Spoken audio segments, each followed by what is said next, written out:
नमस्कार दर्शक बंधु। आज हूँ जुलाई मास 11 तारिख 2026 मसीहा शनिवार।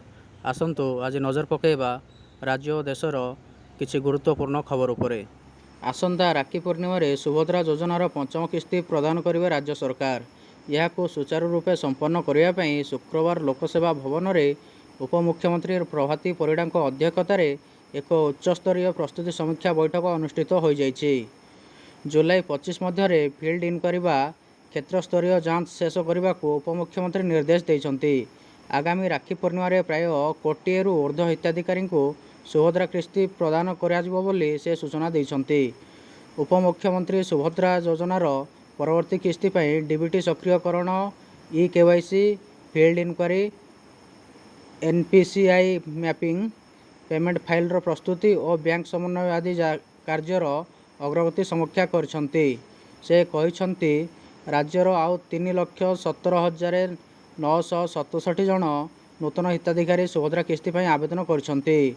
सेहीपरि 82,036 डीबीटी सक्रियकरण, 28,621 बायोमेट्रिक ई-केवाईसी और 3,53,059 फिल्ड इनक्वारी कार्य शीघ्र सारिबा को निर्देश दिया जाइछि। सेहीपरि जो 28,621 जन आवेदनकारी सुभद्रा पोर्टाल रे ई-केवाईसी देखाउना से माने जुलाई 25 सुधा जनसेवा केन्द्र को जाई बायोमेट्रिक दे पुणी थे ई-केवाईसी करने को उपमुख्यमंत्री परामर्श देते। जो मैंने प्रथम कौन किस्ती पाई नथिबे तेबे से माने एककालीन 5टी किस्तीर पैसा पाइबे बोली उपमुख्यमंत्री प्रभाती परिड़ा सूचना देते। सृष्टि है आउ एक घूर्णिबलय, 7 दिन जाए प्रबल वर्षा जारी है वार्निंग।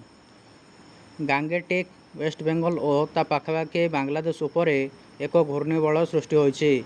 समुद्र पतन ठारू 4.5 और 5.8 किमी उच्चतार यह सक्रिय रही। तेबे पाग अनुकूल थिबारु लघुचाप सृष्टि हो पारे बोली आंचलिक पाणीपाग विभाग केन्द्र पक्षर सूचना दी जाइछि। फल आसंता 7 दिन जाए राज्य में घड़घड़ी सह वर्षा लगी रहिबो। एथिसह 13 तारिखर वर्षा परिमाण बढ़ियो बोली पाणीपाग केन्द्र निर्देशिका डॉक्टर मनोरमा महांती सूचना देइछन्ति। शुक्रवार राज्यर विभिन्न जिले में वर्षा होइथा बेले शनिवार मध्य हालुकारु मध्यम धरणर वर्षा हेबा नेई पूर्वानुमान करा जाइछि। एथिसह सुंदरगढ़, केन्दुझर और मयूरभंज जिलार किछि स्थान में वर्षा सहित घड़घड़ी, बिजुली और झटका पवन बहिबार संभावना रहिथिबारु येलो वार्निंग जारी करा जाइछि। आंध्र प्रदेश रे कोरोना आक्रांत चिन्हट, टीका नेबा परे मध्य 4 संक्रमित 2 जनक जीवन गला। आंध्र प्रदेश आसी चिंताजनक खबर।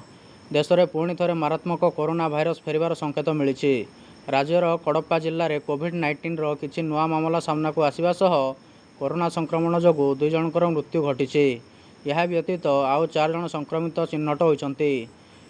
तथ्य अनुसार आंध्र प्रदेश में दीर्घ 4 वर्ष पर कोरोना जनित मृत्युर प्रथम मामला सामना को आसी। कडप्पा जिले में गत 9 जुलाई में यह मृत्यु घटी सूचना मिली। चिन्हट होइथिबा 4 जन नुआ संक्रमितों मध्यरु 3 जन को सेमानक घरे आइसोलेट करा जाइथिबा बेले जड़े रोगी को हॉस्पिटल स्पेशल कोविड वार्ड रे भर्ती करा जाइछि। सबुठारु आश्चर्य कथा हेउछि एही 4 जन जाक संक्रमित कोरोना वैक्सीन डबल डोज नहीं सारिथिले। एपरिक सेमानक मध्यरु जड़े बूस्टर डोज मध्य नैथिले। तथापि सेमाने कोरोना कबलरू रक्षा पाई पारनांती। कडप्पा भाइरोलोजी लैबोरेटरी रे होइथिबा आरटीपीसीआर टेस्ट रु सेमाने पॉजिटिव थिबा जणा पड़िछि। कोरोना मामला सामना को आसिया परे स्थानीय स्वास्थ्य विभाग संपृक्त अंचल में नजर रखा सह सतर्कता कड़ा निर्देश देइछि। बदलिला ट्रेन टिकेट बुकिंग नियम, जमाखोरी उपर लागिबो रोक, मिलिबो अधिक कन्फर्म टिकेट। भारतीय रेलवे आज एडवांस टिकेट बुकिंग नियम बदलाई देइछि। एबे यात्री माने यात्रा तारीखर 60 दिन पूर्व टिकेट बुकिंग करिपारिबे।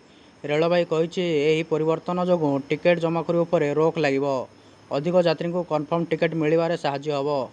तेबे अक्टोबर 31 पर्यंत पूर्वर बुक हो सारी टिकेट उपर नुआ नियमर कौनसी प्रभाव पड़ो ना बोली रेलवे पक्षर सूचना दी जाइछि।